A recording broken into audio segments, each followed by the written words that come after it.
Welcome back to Elevate, the show of opera comedy and inspiration. As always, I'm your boy Dustin Schreibman. Wow, I'm cleanly shaven today. That's a surprise. Normally I have a beard. I'm chainless today too, as my boy Chance the Rapper said. It's okay though. Today we have two amazing segments: Face the Music and another new segment, All Caught Up. You're definitely not going to miss that. Still keep an eye out for those tips and challenges, challenging yourself, presented right here on your screen. As always, it's time to elevate.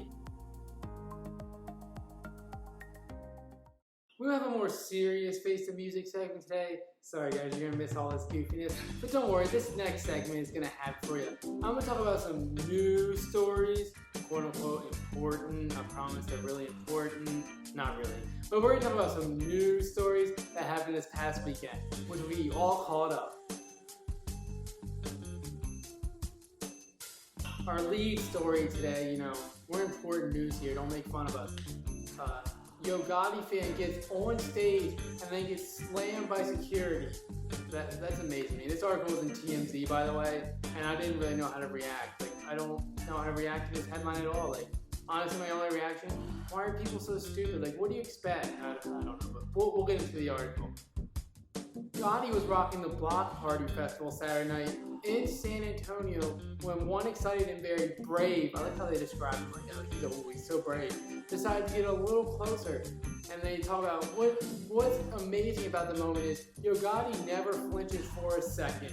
Now, I understand people might have a bigger issue of him running on stage, but I have an even bigger issue than that I want to cover. That's even more painful.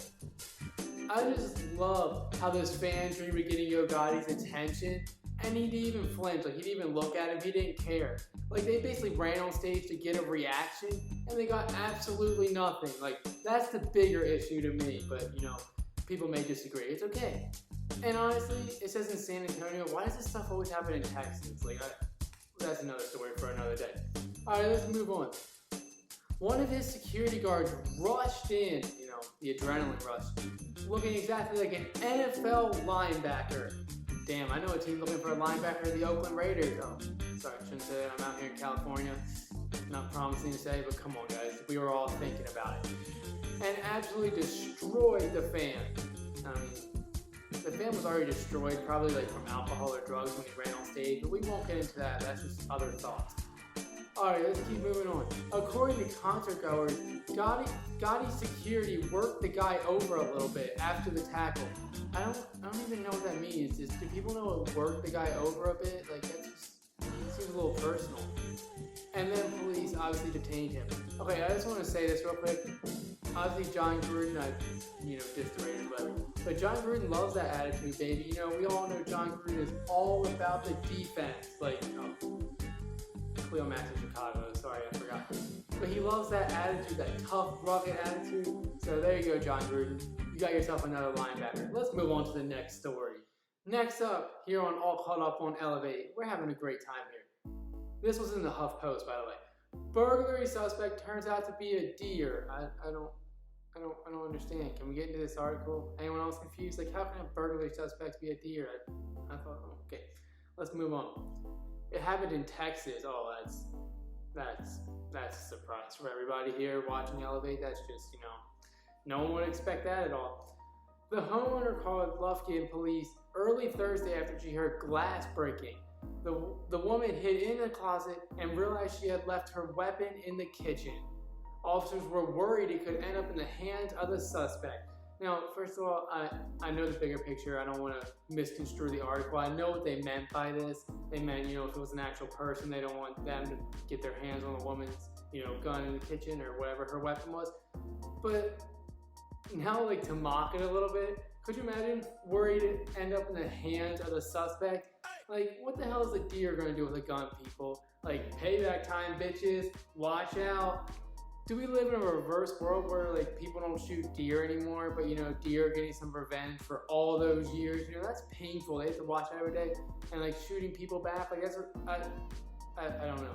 Honestly, just throwing it out there. If that actually happens, I hope they don't come after me. This is a message to the deer community out there. I have never hunted, so save me for last. Be a gracious bunch. They'll be really appreciative.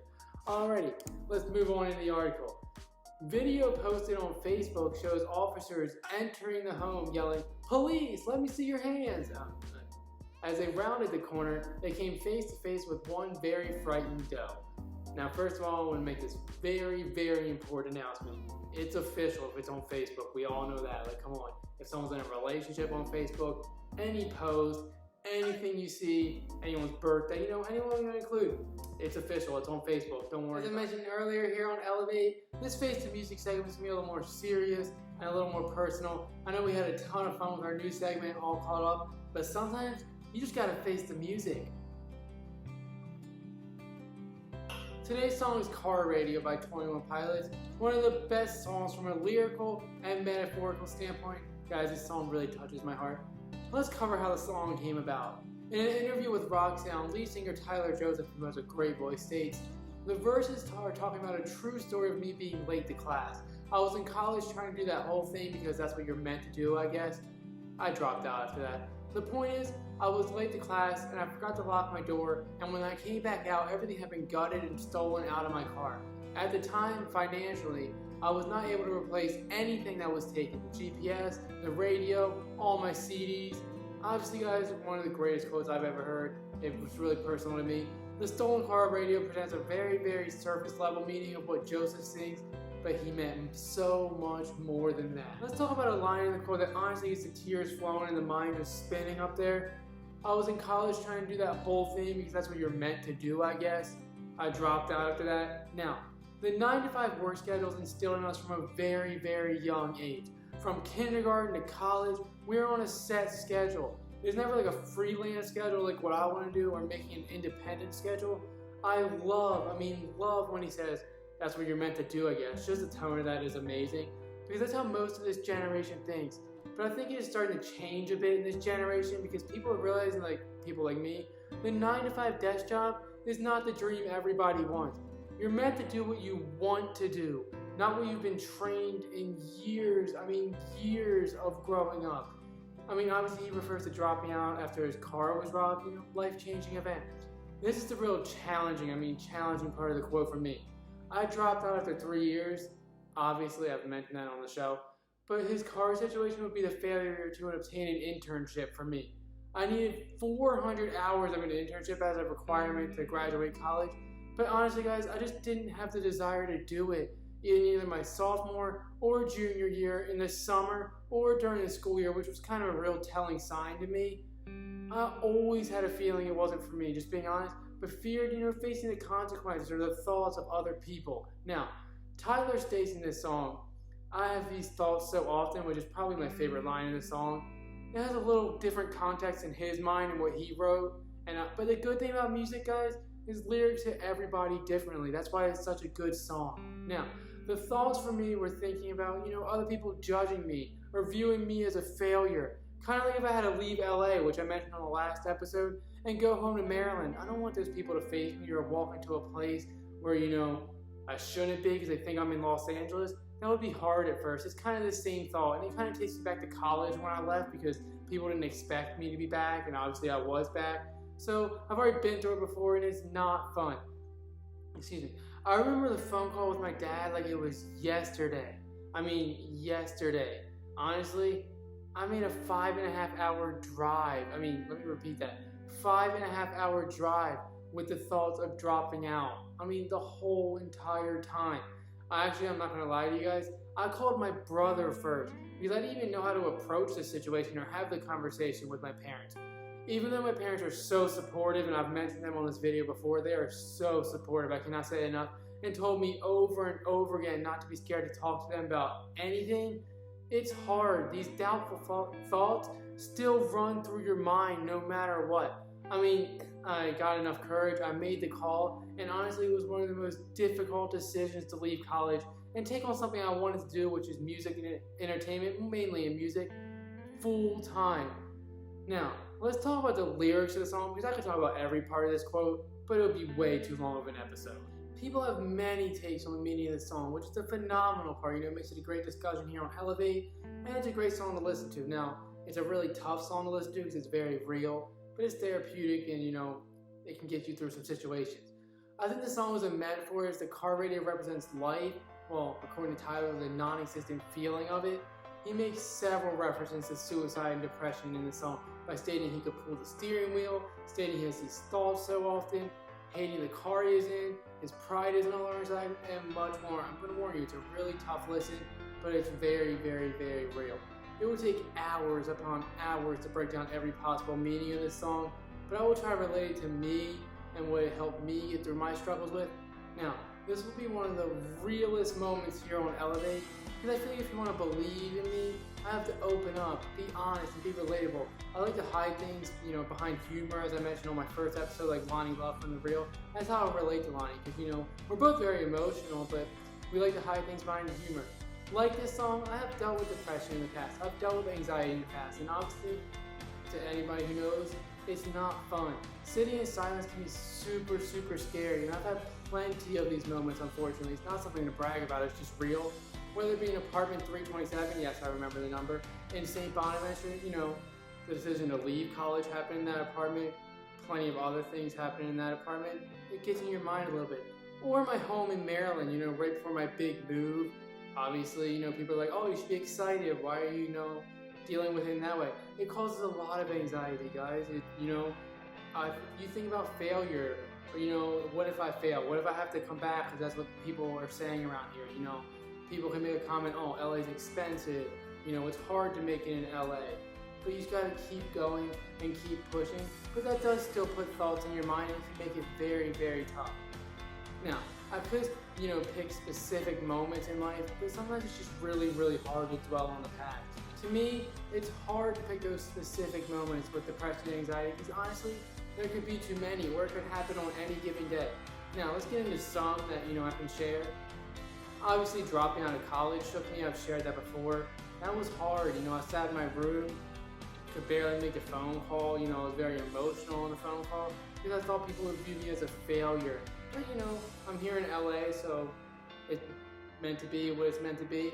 Losing good friends can put you through it. I'm not going to name anybody on here, but, there's this one former friend, if you want to say, that hurts me to this day because, I was 99, I'm not exaggerating, 99.9% of the reason we really aren't friends anymore, and it's super hard to deal with. You lose good people because anxiety gets in the way. Instead of just relaxing, taking a chill pill, my anxiety took over the situation because I cared so much.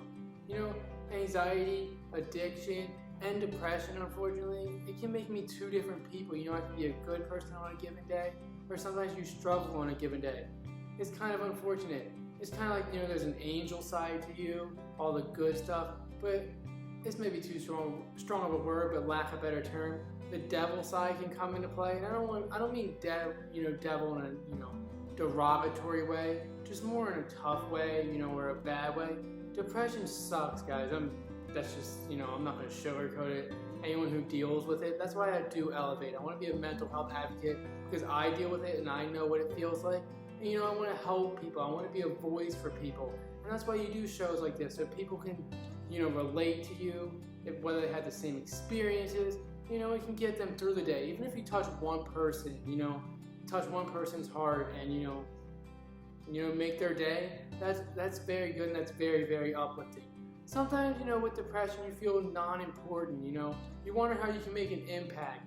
You wake up in the bad days sometimes, like I mentioned earlier, and it's hard to fit into society, socially when you go to a bar, a networking meeting, just honestly anywhere in public. And sometimes just mentally, you're out of it. People be like, oh, why are you in a bad mood, or why are you staring? And it's not because you're staring. You're honestly just thinking thoughts in your mind and just out of it, and it just looks worse than, what people present it as. My advice would be just find a release, but don't find a release that's painful, or don't find a release that's damaging to yourself.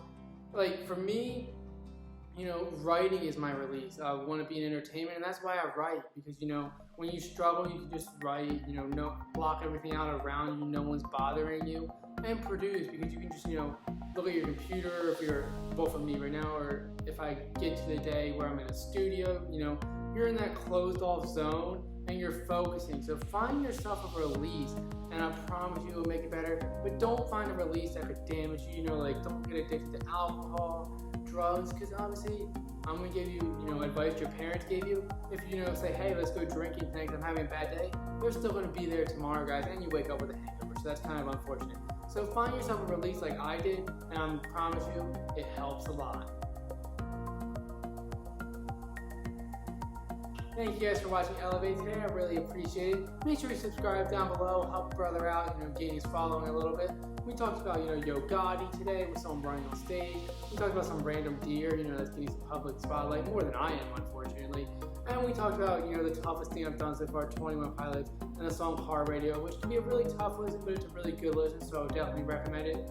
I thank you guys so much. Depression, addiction, suicidal thoughts, anxiety, anything with mental health can be really, really tough to talk about. So I'm glad I have a platform, even though it might not be the biggest platform yet, but I'm glad I have a platform where I can share my experiences, share my stories, and you guys are willing to listen. So thank you very much.